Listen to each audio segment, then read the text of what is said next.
তো হ্যালো বন্ধুগণ, আমরা চলে এসেছি তায়েরপুরে। তো অলরেডি মানে তায়েরপুরে ঢুকে গেছি। আর এখানে দেখো যেখানে 4 ধাম করেছিল একসঙ্গে না, তো সেখানে চলে এসেছি। এখানে 4টে ধাম তোমাদেরকে পরপর তুলে ধরবো। আর আমি জানি না আমার মাইকের কি হয়েছিল, সেদিনকে আমি মাইকে কথা বলছিলাম, কিন্তু যখন নয়েজগুলো আসছিলো না, মাইকটা হচ্ছে কেমন ঘ্যার ঘ্যার একটা টাইপের করছিল। তো যাই হোক, মাইকটাকে পাল্টাতে হবে মনে হচ্ছে। মাইক যদিও আমি খুব একটা ব্যবহার করি না, তাও এরকম কোথাও ভিড়ভাট্টা জায়গায় গেলে একটুখানি মাইকে কথা বললে তাহলে কি হয়, একটু সাউন্ডটা জোরে আসে এই আর কি। কিন্তু দেখলাম ও বাবা, এর থেকে আমি মুখে কথা বললেই ভালো হতো, মাইক নিয়ে আর কি হতো। আর এখানে মানে আমি ফার্স্ট টাইম দেখলাম যে কোনো পুজো প্যান্ডেলে ঢুকতে গেলে এখানে ভিআইপি টিকিট কেটে ঢুকতে হচ্ছে। মানে যদি লাইনে না দাঁড়ায় সেক্ষেত্রে ভিআইপি লাইনের টিকিট কেটে ঢুকতে হচ্ছে। তো পার মাথা 20 টাকা করে নিয়েছিল হচ্ছে ঢুকতে। আর আমরা যে কটা প্যান্ডেলে গিয়েছি, বলতে গেলে বড় বড় প্যান্ডেলে সব কটাতেই আমাদেরকে ভিআইপি লাইনে টিকিট কেটেই ঢুকতে হয়েছে, কেননা অত লাইন দিয়ে ঢোকা সম্ভব নয়। কিন্তু আমাদের কৃষ্ণনগরে আমি এই জিনিসটা কোনোদিনও দেখিনি। এত বড় বড় পুজো হয়েছে, এত কিছু হয়েছে, কিন্তু এরকম যে টাকা দিয়ে টিকিট কেটে ভিতরে ঢুকতে হবে এইরকম আমি এইখানে প্রথমেই দেখলাম। তোমরা দেখতেই পাচ্ছ আমি মাইকে কথা বলছি, কিন্তু মানে সাউন্ডটা এমনই এসেছে না, সে মনে হচ্ছে হ্যালোউইন কথা বলছে। তো যার জন্য আমি বাধ্য হয়ে আবার ভয়েস ওভার দিতে হলো আমাকে।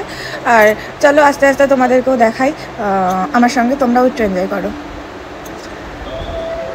তো এখন চলে এসেছি, এটা হচ্ছে বদ্রীনাথ। বদ্রীনাথে চলে এসেছি। টোটালে 4টে ধাম আছে। চলো একটা একটা করেই দেখাই তোমাদেরকে। এটা হচ্ছে বদ্রীনাথের মন্দির।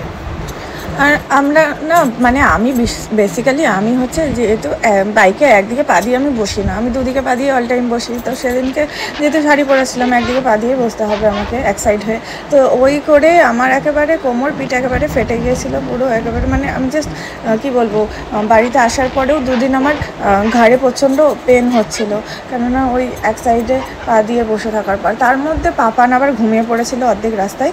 এবার কী করবো, ওকে সামলাবো নাকি শাড়ি সামলাবো নাকি হেয়ার সামলাবো নাকি মানে আমি নিজেকে সামলাবো। যাই হোক, ওর জন্য মানে খুব অসুবিধা হচ্ছিলো একটু। যাই হোক, এখানে তোমরা দেখলে একটা মানে গঙ্গোত্রী মন্দির। তো এটা দেখার পরে চলো আবার নেক্সট যাই আমরা। আর আমরা তাহিরপুর থেকে ফেরার সময় যেটা 15 মিনিটের রাস্তা, সেটা আমরা 1.5 ঘন্টা কি 1 ঘন্টা 40 মিনিটে তারপরে কৃষ্ণনগর ঢুকেছি। রাস্তাঘাটে এত ভিড়, আর টোটালে সব নো এন্ট্রি ছিল। আমরা তো মেন রোড দিয়ে আসতেই পারছিলাম না, যাও বা গুগল ম্যাপ দেখে একেবারে ভিতর দিয়ে আমরা লাস্ট ফিনিশিং হচ্ছে বাতকুল্লাটা ক্রস করে কৃষ্ণনগরে আসতে পেরেছি। তাও আবার ট্রেন লাইনের পাশ দিয়ে কোথায় এটা দিয়ে কোথায় সেটা দিয়ে এই করে আসতে হয়েছে আমাদের।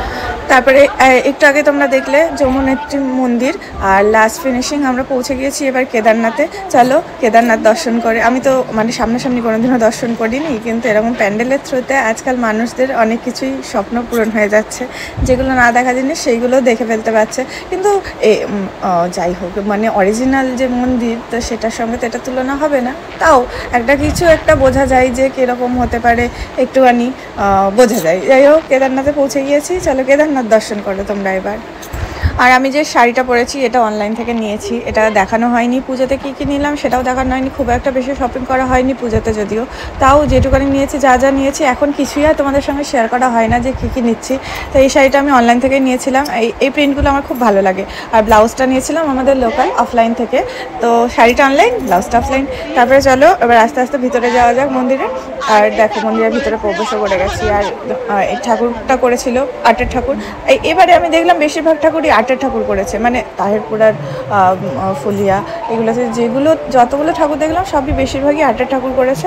এবার আমি কোনোদিনও তো এখানে আসিনি ঠাকুর দেখতে, বাতকুল্লায় গিয়েছি ঠাকুর দেখতে, কিন্তু তাহিরপুর ফুলিয়া এটা আমার ফার্স্ট। আর কৃষ্ণনগরে বলতে গেলে আটের ঠাকুর হয়ই না জগদ্ধাত্রী, তো সবই পুতুল মূর্তি নাহলে দেবী মূর্তি হয়। বাবা এখানে মধুরা কেক খাচ্ছে, আর বাবিও মধুরা কেক